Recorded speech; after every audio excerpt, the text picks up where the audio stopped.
Astaghfirullahalazim allazi la ilaha illa anta khalaqtani wa la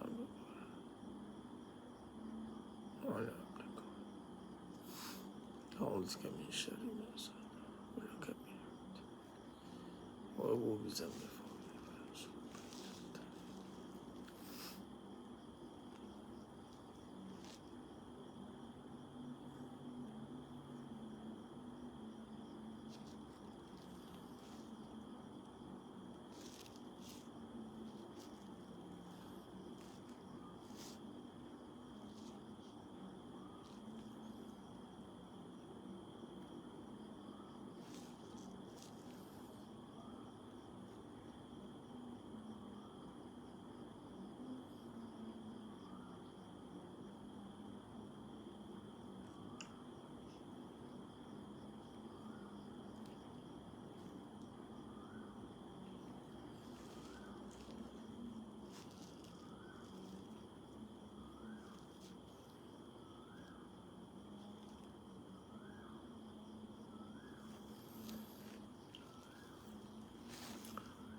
Astaghfirullahalazim allazi la ilaha illa anta khalaqtani wa ana a'buduka wa ana ala ahdika wa ahdika mastata'tu. A'udzubika min syarri ma sana'tu. Abu laka bi ni'matika alayya wa abu bi zambi faghfir li fa innahu la yaghfiru dzunuba illa anta. Allahumma shalli ala sayyidina Muhammad wa ala sayyidina Muhammad.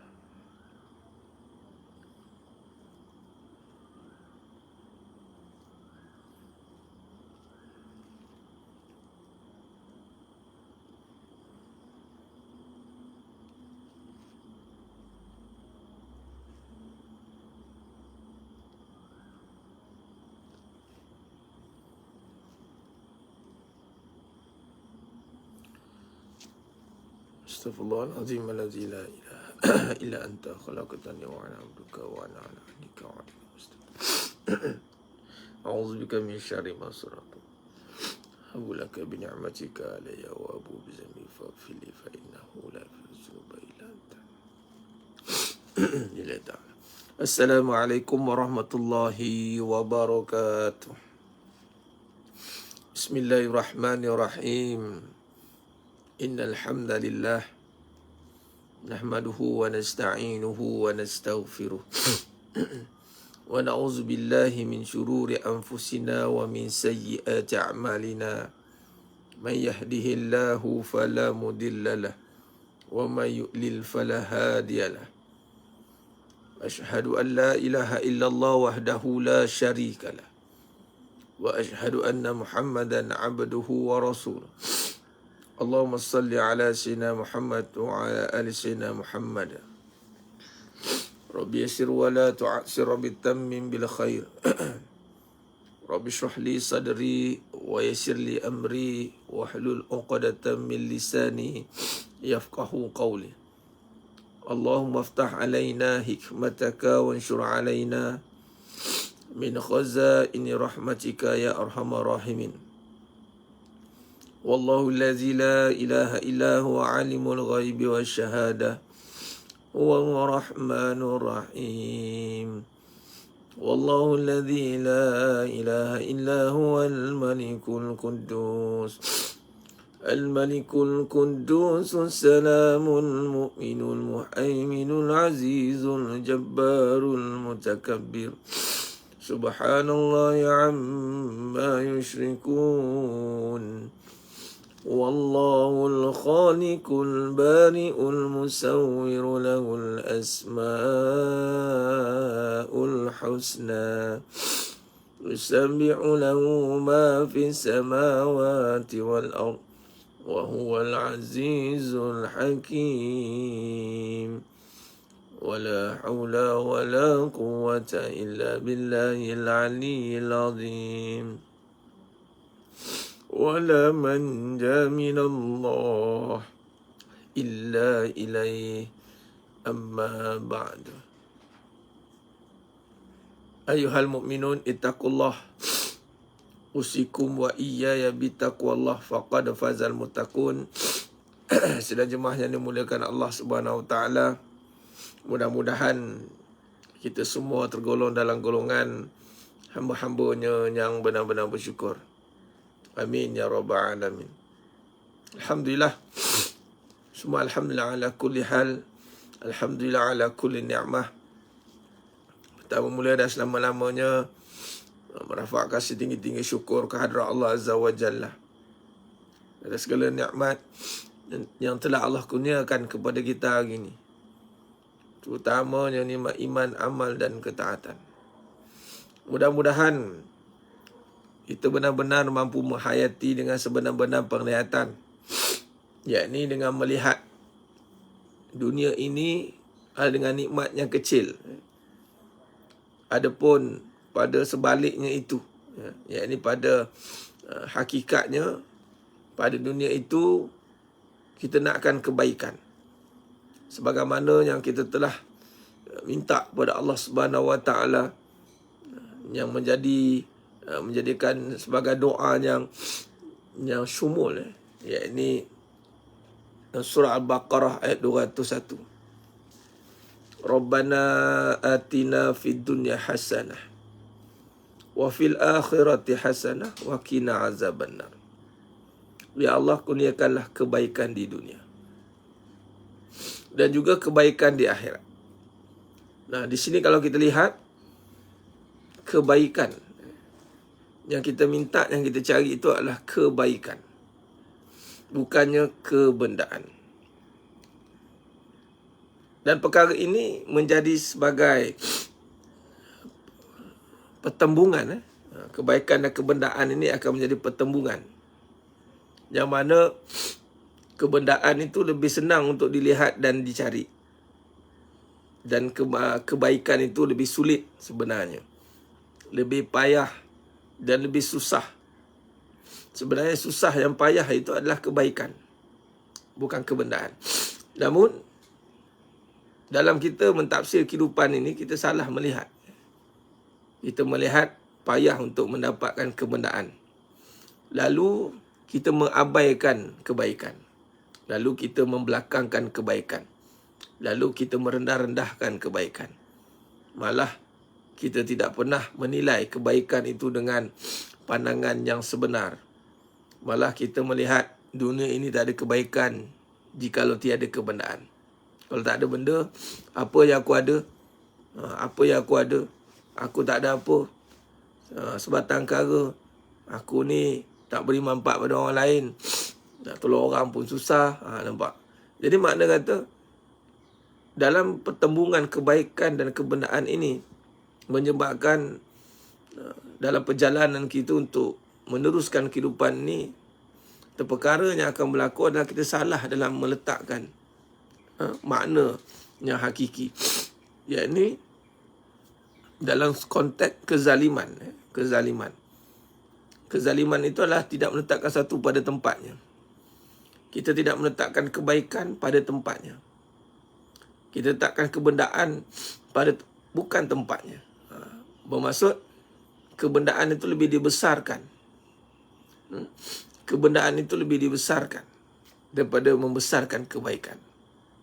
Bermaksud hidup ini dia tidak menampakkan bahawa misi untuk mencari kebaikan itu antara yang utama. Maka sedang jemaah yang memuliakan Allah SWT, menjadi kewajipan kita. Menjadi kewajipan kita, orang yang mukallaf, yang telah dipertanggungjawabkan oleh Allah SWT ini, untuk kita mencari makna.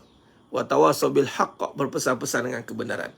Maka di sinilah kita kena meluruskan kembali kehidupan. Saya nak menyebut dalam satu hadis Nabi SAW pada pagi yang penuh barakah ini, pada pagi Jumaat yang penuh barakah ni, kita nak membincangkan tentang bagaimana kita nak melihat kebaikan itu. Bagaimana kita nak meletakkan kebaikan pada tempatnya. Sebab hari ini jemaah sekalian, bila kita gagal melihat kebaikan, maka ini menjadi satu malapetaka yang besar sebenarnya.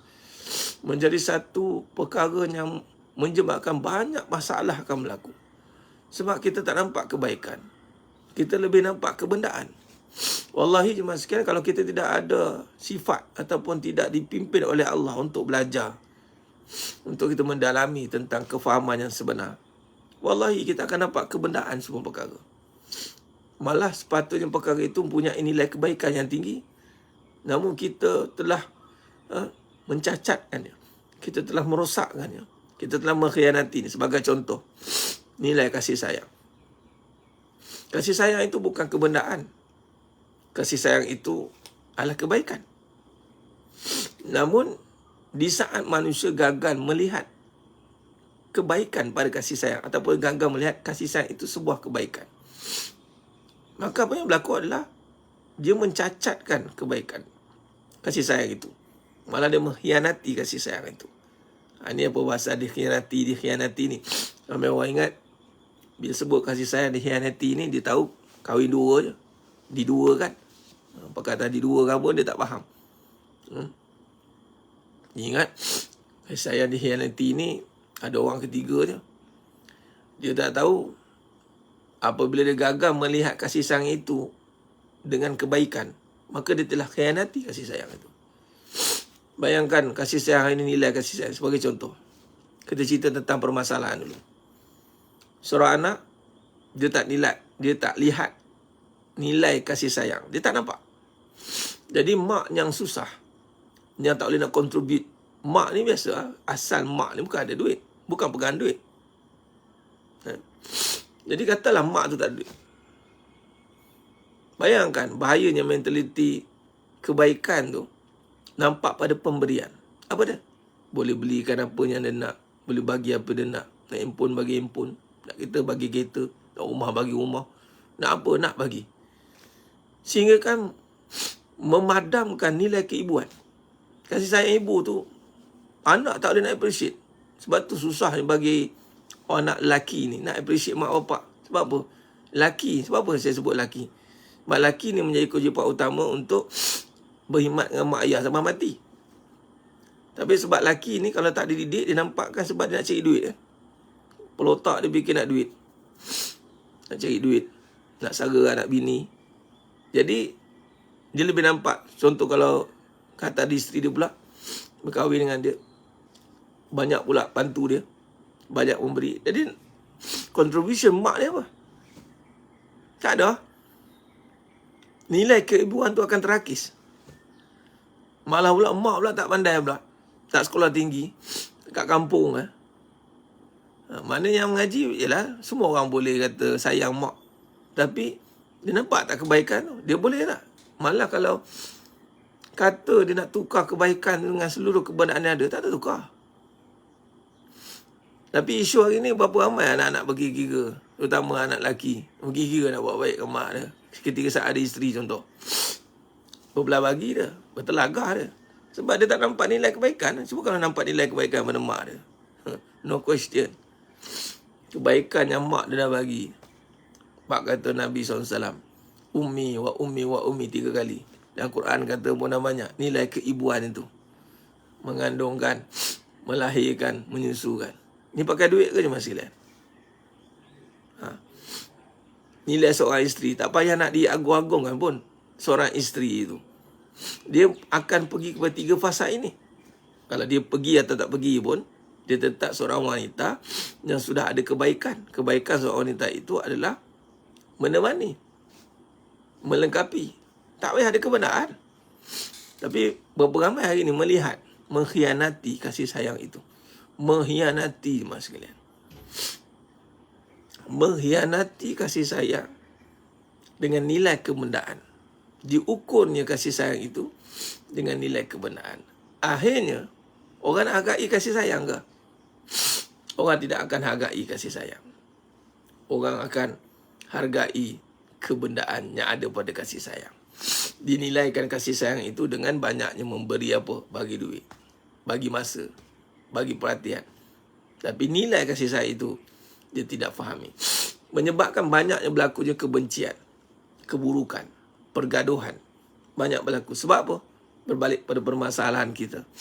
Apabila dia gagal mencari kebaikan di dunia, dia tidak mencari kebaikan, memahami tentang hakikat yang sebenar. Kasih sayang itu tertegak dengan kebaikan, bukan kebendaan. Di sini kita nak bahas. Sebagai contoh lagi, kalau kita lihat nilai kekayaan, di manakah ada faham tentang nilai kekayaan? Kekayaan itu dilihat dengan apa? Mencari kebenaran balik. Menilai kekayaan dengan sudut pandang kebenaran. Akhirnya, kekayaan itu dikhianati. Kekayaan itu nilai yang besar, akhirnya dikhianati. Akhirnya, kekayaan itu telah disalah ertikan. Maka jadilah satu tafsiran orang yang tamak, orang yang bakhil, orang yang berlumba-lumba. Maka kata Allah dalam surah Al-Hadid ayat 20, bermegah-megah dia. Berlumba-lumba dia nak tunjuk siapa paling banyak harta, siapa paling banyak anak. Berbangga dengan anak, berbangga dengan harta. Ini semua berlaku kerana dia gagal melihat kebaikan. Disangkakan kebaikan, rupanya kebenaran. Disangkakan dia, contoh, dia nampak kaya itu dengan adanya harta. Maka dengan harta itulah dia boleh buat banyak kebaikan. Kena jadi orang kaya. Kena jadi orang kaya ni boleh banyak tolong orang. Tiba-tiba bila datangnya harta yang banyak, dia tak banyak tolong orang cuma sekalian. Dia banyak tolong diri dia je. Memang dia bagi juga, tapi beratnya nak bagi orang tu. Berfikir dia. Jadi sebenarnya yang muliakan Allah SWT, perbincangan ni nampak mudah. Atau perbincangan ini kebanyakannya tidak mengambil berat, mengambil mudah. Dia ingat dia beramal je. Beramal je Ustaz. Cerita benda-benda tu apa. Kan? Sebenarnya inilah kefahaman. Berapa ramai hari ini beramal tanpa faham. Dia dah melakukan amalan, tapi akhirnya dia tak ada kenikmatan. Dia tak ada dapat kefahaman. Sebab dia tidak mengambil berat tentang kefahaman. Perbahasan tentang membawa kefahaman dalam kehidupan tidak diberikan tumpuan. Sebab itu, dalam Islam meletakkan nilai kefahaman itu nombor satu. Ini melalui ilmu dan faham. Kita kena faham dalam amal. Satu amalan yang khusus. Contoh solat. Kita kena faham cara solat. Faham maksud kita kena tahu, faham mana rukunnya, mana sah batalnya, mana wajib sunatnya, mana. Amalan-amalan yang jelas nampak. Tapi amalan-amalan yang bersurut sir dan rahsia yang tersembunyi dalam hati ni, ada kita beri perhatian? Kita kena beri perhatian. Samalah macam mana kita memberi perhatian kepada amalan syariah, yakni hakikat dan syariat. Maka hakikat pun kena beri perhatian ni mas sekalian. Beri perhatian kepada amalan bersudut rohani yang bersifat sir yang rahsia ni. Kita kena sering kali kita perbahaskan. Maka perbincangan yang membincangkan tentang soal keadaan hati, keadaan kehidupan, ini mesti diberi tumpuan. Memberi tumpuan ni mas sekalian. Diberikan tumpuan yang mendalam. InsyaAllah. Maka apabila kita meluruskan luar dan dalam, apatah lagi dalam rukun qauli wa fi'li wa qalbi, dalam solat, niat qauli wa qalbi wa fi'li wa qauli ini kena selari. Maka begitu juga dalam kehidupan. Hatinya, percakapannya, perbuatannya mestilah selari, lurus. Di saat dia mengatakan sayang, hatinya kena betul. Apa makna sayang? Itu ibadah. Sebab dia nak jadikan sayang itu ibadah. Dia bukannya ingat ibadah tu solat. Solat dah. Tapi sayang tu macam mana? Ini apa bahasan tentang kehidupan. Ramai menyangka dia dah faham. Tapi bila diuji, salah faham. Berselisih faham. Awak solat tapi bergaduh. Sebab apa? Apa yang dia gaduh? Pasal solat ke? Dia gaduh pasal solat ke? Orang bergaduh pasal solat ke? Tak. Dia bukan gaduh pasal solat. Malah orang kata, solat pun bergaduh mana? Solat pun bergaduh. Sebab solat dia satu bab. Tapi solat dia tidak membawa kepada kehidupan, tidak membawa kepada perbahasan yang sebenar. Akhirnya dia tak faham tadi. Sayang. Dia tak faham. Rupanya banyak bergaduh. Dia sebab tak faham lah. Bukan tak faham solat. Solat. Tapi tak faham kasih sayang. Takut dia. Bukan tak hafal. Hafal. Tapi sebab ada konflik. Konflik dia dalam memahami.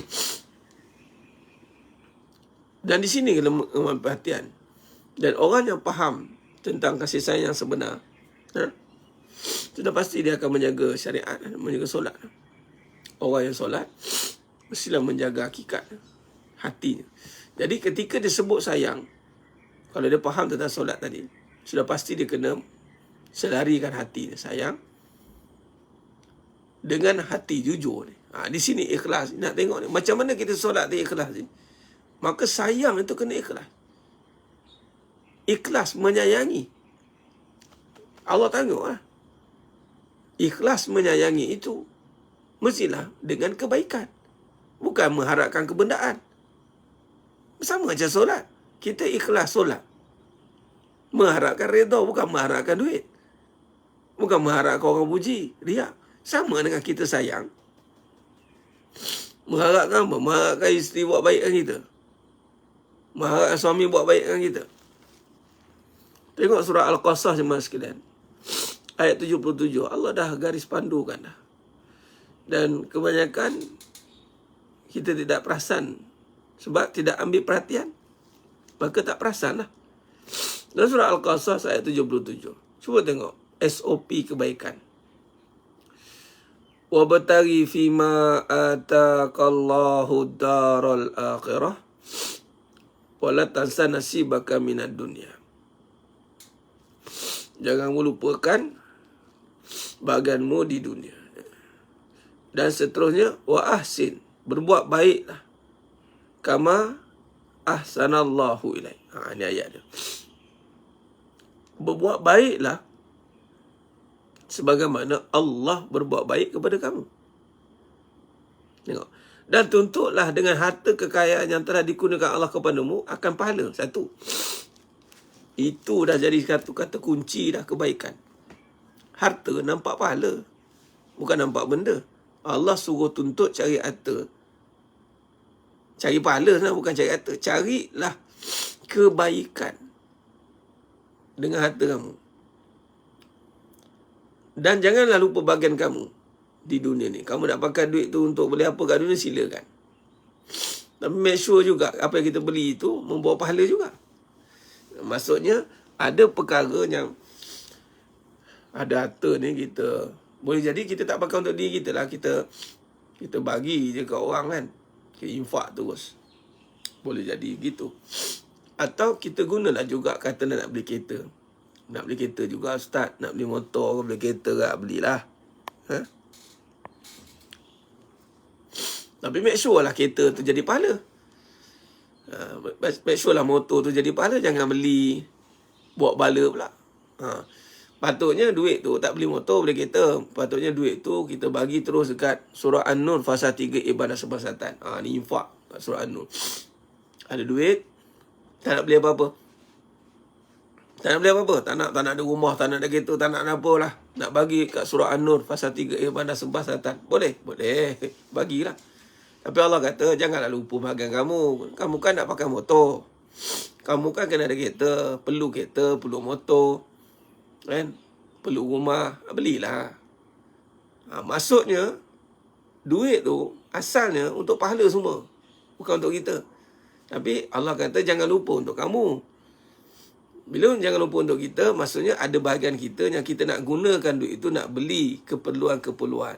Tetapi tidak bermaksud buat apa saja. Keperluan tu pun mestilah keperluan yang membawa kepada nilai pahala. Dan Allah kata, wa ahsin kama ahsanallahu ilaih. Berbuat baiklah kamu sebagaimana aku berbuat baik kepada kamu. Berbuat baik kepada hamba-hambaku. Jadi, inilah contoh tadi. Kebaikan tadi. Kita buat baik, cinta, dan melakukan kebaikan. Ketika di saat kita mencintai dan kita melakukan kebaikan, adakah kebaikan itu, cinta itu kita lakukan untuk dibalas? Ini maksudnya. Adakah cinta itu nak dibalas dengan kebenaran, dengan perhatian, nak dibalas dengan kata-kata? Oh, dah dipuji baru rasa dicintai, dipuji baru dicintai, jemaah sekalian. Kalau tak dipuji tak rasa dicintai. Dipuji baru nak rasa dicintai. Sekejap jemaah sekalian. Barang saya.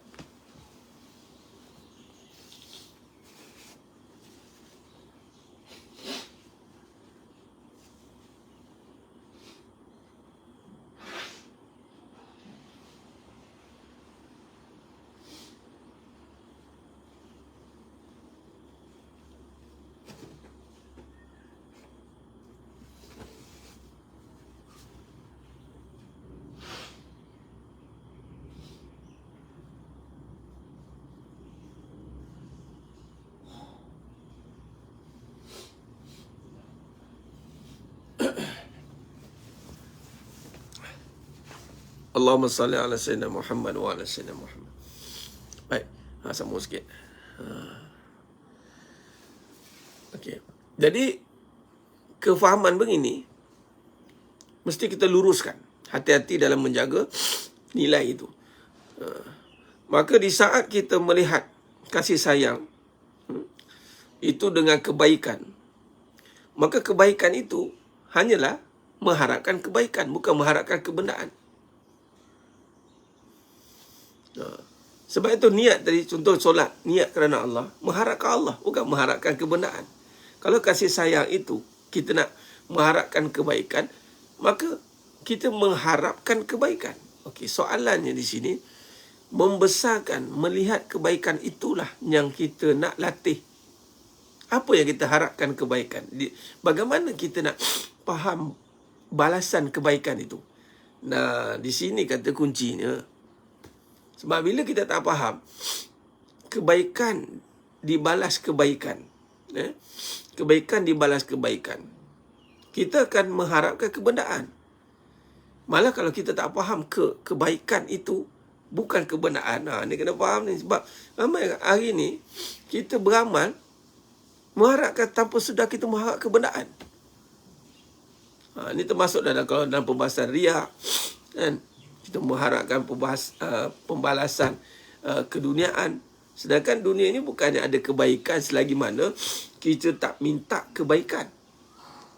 Jadi makna pertama kita kena faham di sini jemaah sekalian, nilai kebaikan itu mestilah kita perhatikan, mestilah kita hayati. Apakah yang dimasukkan nilai kebaikan? Contoh kasih sayang tadi. Adakah aku nak mengharapkan perhatian? Itu bukan kebaikan. Adakah aku nak mengharapkan kebenaran? Itu bukan kebaikan. Kebaikan ini adalah kita nak mengharapkan yang mana, seperti mana kata Allah, berbuat baik.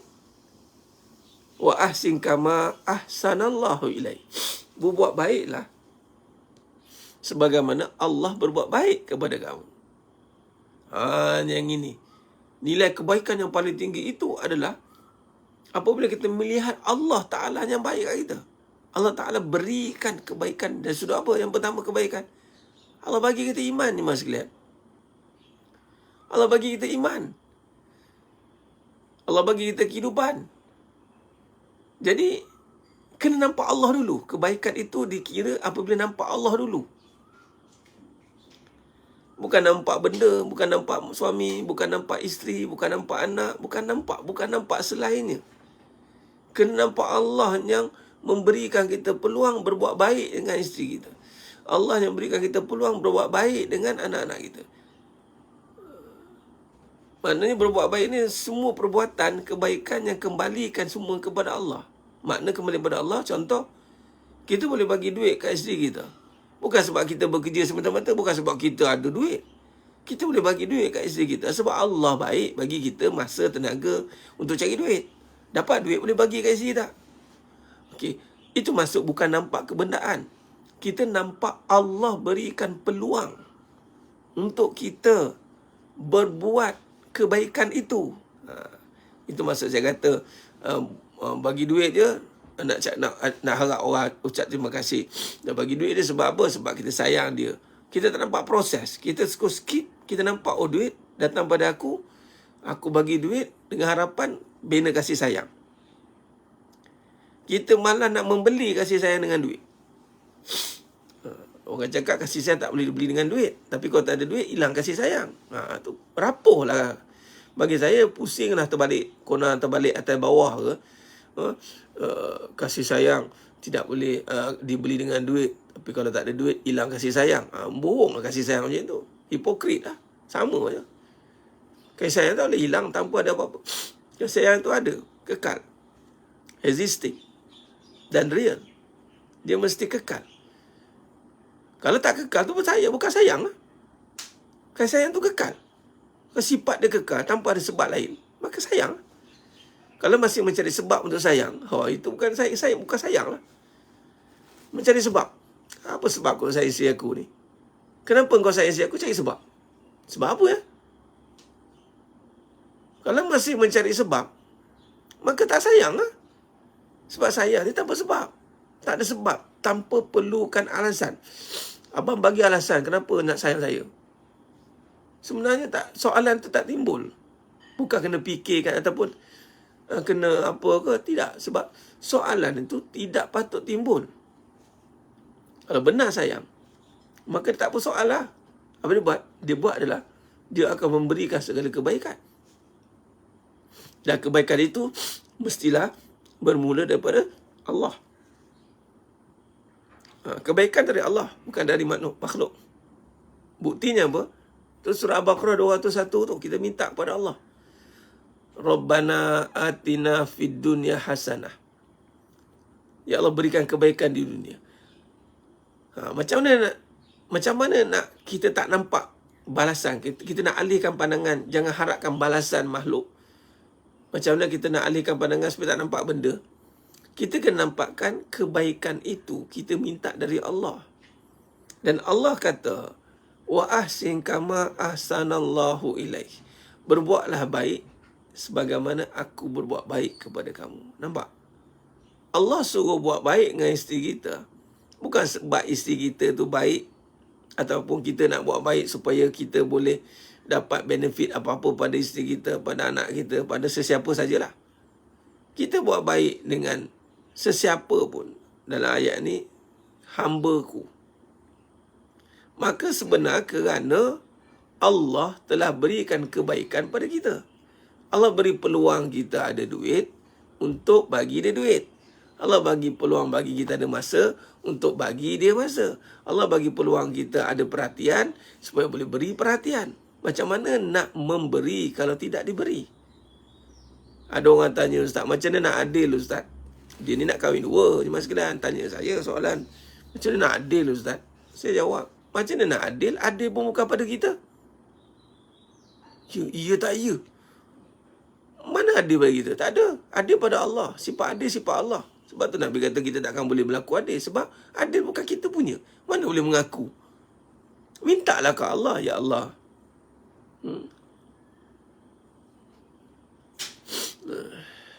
Ya Allah. Ya Allah, berikanlah keadilan. Adilkan aku, Ya Allah. Minta. Berapa ramai orang minta? Tak minta pun. Orang kata takkan nak makan dengan kasih sayang. Memang teruklah Cik Nah.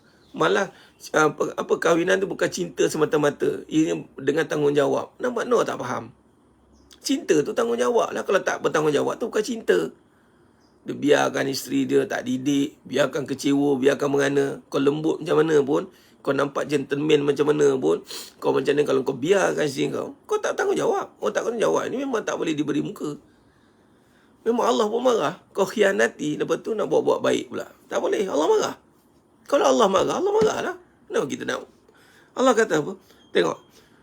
Dan janganlah kau buat kerosakan di muka bumi ni. Kerana aku tak suka orang buat kerosakan. Rosak ni bukan yang hancurkan barangnya. Hancurkan rumah tangga pun rosak juga. Menghancurkan hati suami, menghancurkan hati isteri. Macam mana menghancurkan hati ni?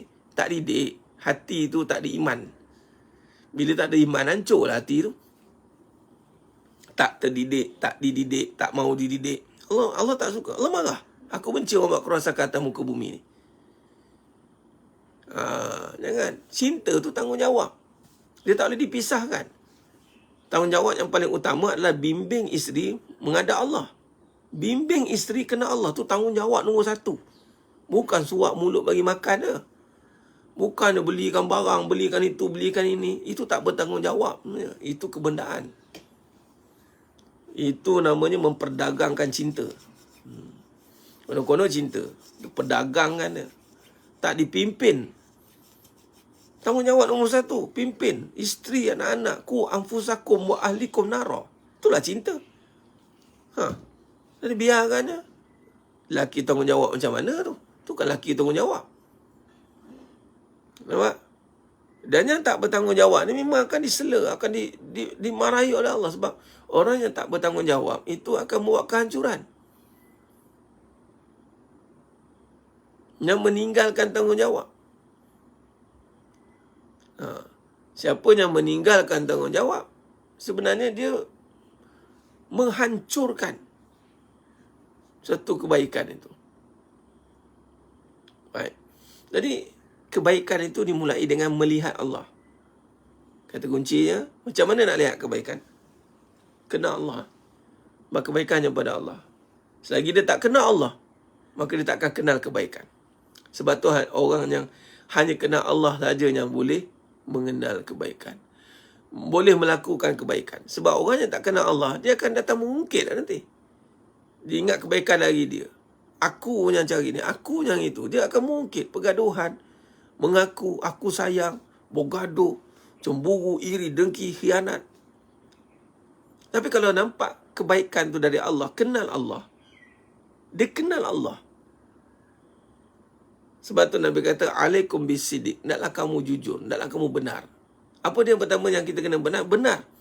Mengaku bahawa hanya senya Allah Ta'ala yang Maha Esa.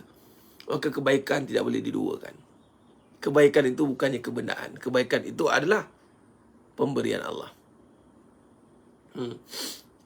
Pemberian, kurniaan Allah. Sebab tu kita minta, Rabbana atina fid dunya hasanah. Rabbana atina fid dunya hasanah. Kenal Allah. Ya Allah, kurniakan kebaikan di dunia. Bila kebaikan di dunia, itulah sebab tu yang nombor 1 kebaikan yang Allah pilih. Besar ni nilai kebaikan tu iman. Bila iman, kita nampak kebaikan. Kita nampak Allah Ta'ala tu maha baik. Macam ni. Nak bincang, dia bukan dalam satu terminologi yang mesti dalam bentuk ABC, bukan. Dia ada satu sifat yang Allah campakkan dalam hati. Itulah sifat qalbun salim. Allah campakkan ketenangan, keyakinan itu. Allah jadikan keyakinan. Di saat kita nak mencari kebaikan dengan kebenaran. Jemaah sekalian, kita perbetulkan kefahaman dengan niat mengatakan, ya Allah, aku nak mencari kebaikan dengan kebenaran, bukan kebenaran. Ada orang cari kebaikan dengan kebenaran. Maka kita kena cari kebaikan dengan kebenaran. Bila sebut kebenaran, memang Allah akan berikan kita bimbingan. Allah masukkan ketenangan, keyakinan dalam hati. Allah akan tiupkan. Allah akan masukkan keyakinan. Bila keyakinan masuk dalam hati, apa yang berlaku adalah dia akan melakukan kebaikan. Setiap perbuatan itu dia mengharapkan kebaikan. Contoh, ni kesimpulan kita jemaah sekalian. Ramai orang, contoh, bagi isteri makan dengan duit. Isteri bagi suami makan. Tapi dia tak harapkan kebaikan pada bagi makan tu. Dia ingat dah bagi makan, selesai. Betul tak? Dah bagi tu, bagi ni dah lah. Selesai lah kata.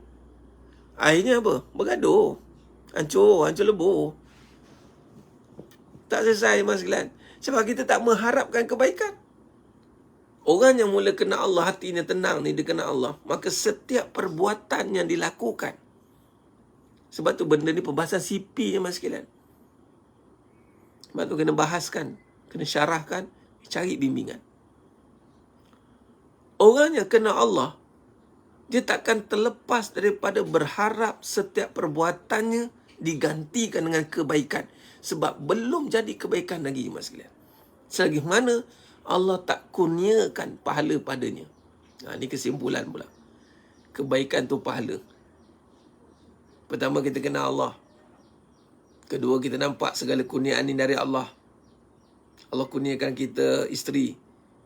Haza min fadli Rabbi. Ini semua kurniaan daripada Allah. Haza, surah An-Naml ayat 40. Ini Nabi Sulaiman yang kata. Haza min fadli Rabbi. Haza min fadli Rabbi.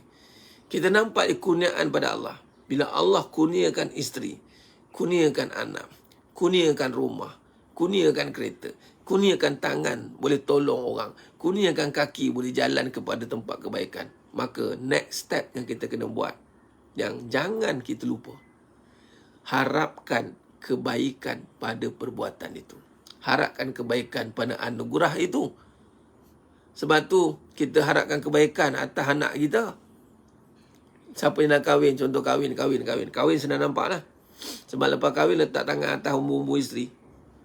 Ingat lagi tak? Tak ingat? Tak ingat kahwin lagi? Kahwin balik. Letak tangan atas kepala. Mintakan kebaikan pada isteri kita. Belum baik lagi tu, perangai belum tentu lagi. Jadi langsui lagi. Belum jadi langsui lagi, berubah jadi kuntilanak ke apa ke, takut. Oi, kita cakap kita bukan apa ustaz, kita setia ke takut ke perangai dia melompat lagi. Orang perempuan ni, penutup ni, bahaya tak bahaya orang perempuan ni yang tak ada didikan. Cuba tengok, dia punya ekspresi dia, dia tak fikir orang lah. Contoh, lelaki ni, kalau buat perempuan ni, orang cakap lelaki suka perempuan. Kalau lelaki tak suka perempuan tu, kiamat lah. Tengok benar, suka kan. Tapi suka dia tak ada sampai fanatik. Tak berlari lah nak mengejar perempuan yang dia suka tu. Kalau keluar artis datang daripada mana-mana ke, berlari kejar. Tapi orang perempuan, turun je artis dia suka, berlari dia, out of control. Lepas tu Nabi kata, ikat kaki isteri dan anak kamu. Sebab memang dia akan out of control, cepat terkesan, cepat untuk express, cepat untuk meluahkan perasaan. Kelang kabut dia lari kejar Pak Sun Jong. Entah siapa dah nama dah. Berlari dia kejar. Nampak tak? Sebab tu hati-hati. Takut kita. Takut lah lelaki. Kamu mengamuk je aku lah, Kang. Oi, dia baling lesung batu, Kang. Benjol kepala. Bukan kata benjol, tak kokak kepala. Dah berlubang sebelah. Sebab takut tu. Kejar nak masuk kuliah pun tak boleh juga. Dia kena segera. Dia tak ada kejar solat pun tak ada. Dia bukan kejar fizikal. Malah makruh sebenarnya kalau berlari nak solat. Dia kena tenang, santai. Dia segera tu pada hati, bukan pada perbuatan. Berlari tidak. Dah solat, jalan. Semua cepatlah. Fastabiqu khairan, cepat. Bukan kelang kabut. Ini senang jemaah yang mulia Allah Ta'ala. Maka minta kebaikan pada isteri tu. Ya Allah, berapa ramai suami minta kebaikan. Dia tak, dia minta isteri dia faham, isteri dia berubah, isteri dia ni. Tapi tak minta kebaikan pada Allah, pada isteri dia.